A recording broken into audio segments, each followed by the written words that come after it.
Hi, I'm Meghan Crabtree here at the 25th Annual Conference of the Association for Psychological Science, and I'm from the University of Texas at San Antonio. So what we looked at for this study was we were interested in how we were interested in Downey and Feldman's rejection sensitivity model, and it was a theoretical base for how we looked at how interpersonal rejection influences women's risky sexual decision making. So specifically, the rejection sensitivity model conceptualizes rejection sensitivity as the propensity to anxiously expect, readily perceive, and overreact to cues of rejection in the behavior of significant others. So specifically for this study, we were interested in how interpersonal rejection can influence women's in-the-moment intentions to have unprotected sex with a romantic partner as a function of her individual level of rejection sensitivity.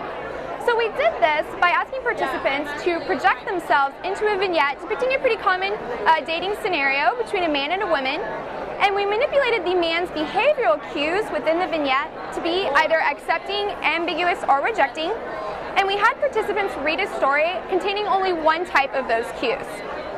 So what we found was that rejection sensitivity and exposure to interpersonal rejection positively influenced perceived rejection at step 1 of this model.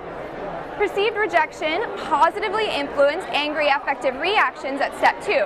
Now, interestingly, but probably not surprisingly to most, angry affective reactions had a negative association with unprotected sex intentions. So higher angry affective reactions, lower intentions to have unprotected sex with the male. On the other hand, we found this direct effect of rejection sensitivity on unprotected sex intentions. But the association, it was positive, but the association was only true for women who had received explicitly rejecting cues from the man in the story. So basically what this tells us is that the rejection sensitivity and interpersonal rejection actually have both a direct and indirect influence on unprotected sex intentions.